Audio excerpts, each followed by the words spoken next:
Okay. All right. Our group was about the role of transcending humiliation in political context.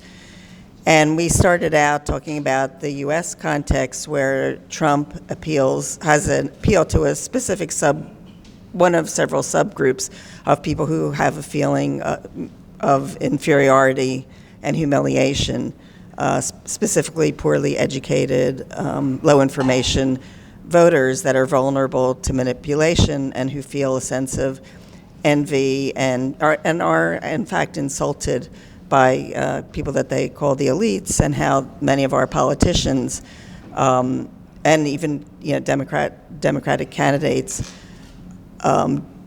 still play into this and are not focus a lot on college education and college debt, and don't communicate messages specifically to people to dignify people who are more working class, although a few candidates are. And that there's a role of, and then we talk about other contexts around the world and how negative this is, and there's the role of a phenomenon of negativity dominance, where negative goes farther, faster, deeper, and are much vulnerable to manipulation and exploitation.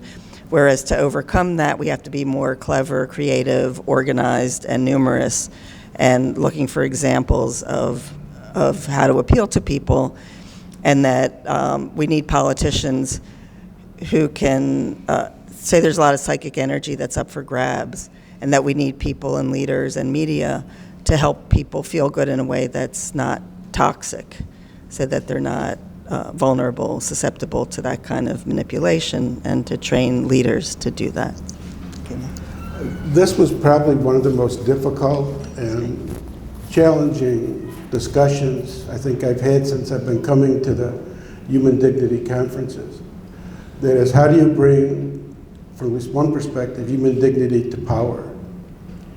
And the problem is, we can see this in both a long-range process of doing that, but you're faced with incredible short-term horror stories, difficulties, massacres, death, challenges.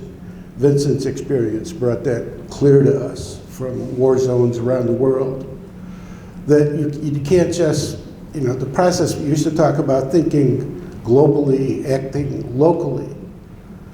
Well, we can feel and act locally, especially in the United States, because you're at a distance from many of those kinds of problems. But yet those problems still exist. And what do you do in the short term? What do you do in the immediate situations? And there is a lot of sense of powerlessness. The problems are big, they're difficult, and they're beyond the scope of most of our abilities and energies. But we also, I think, talked about the long-term processes. And the idea that came up yesterday about planting seeds, and how 50 years ago someone heard someone talk and had planted a seed that started a career.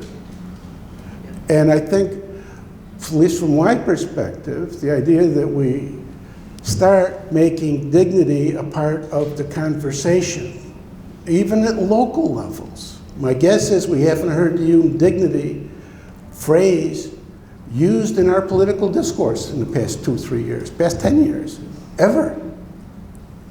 We've got to make it part of our discourse, local and otherwise.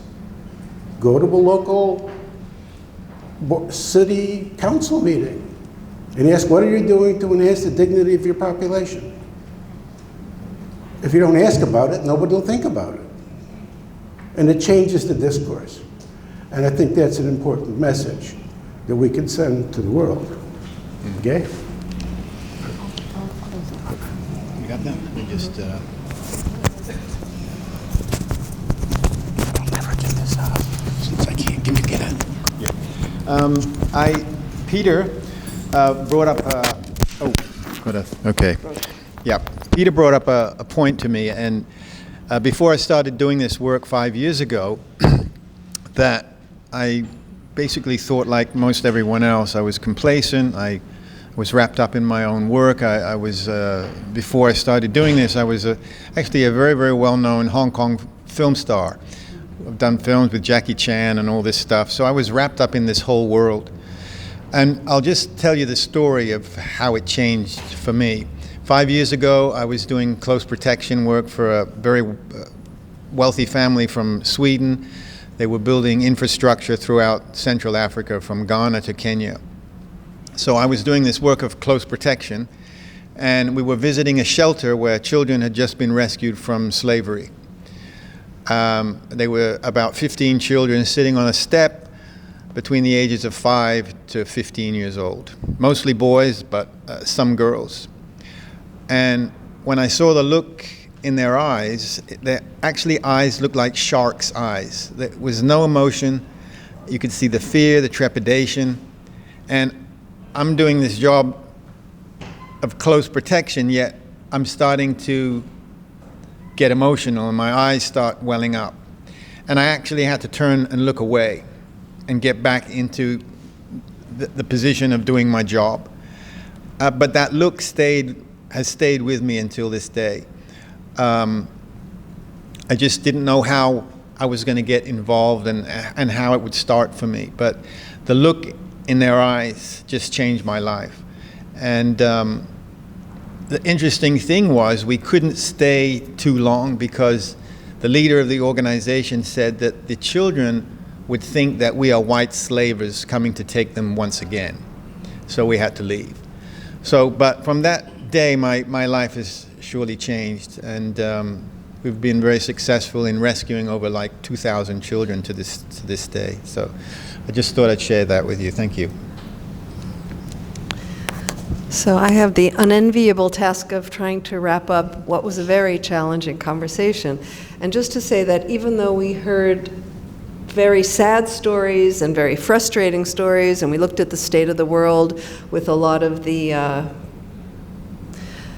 political demagogues seeming to appeal to a lot of populations, we also felt that there are ways to counter this.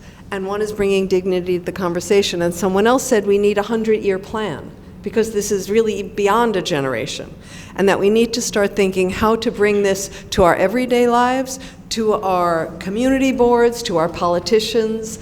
Someone in our group mentioned that there are now many constitutions around the world that include the word dignity, which was not there 20 years ago.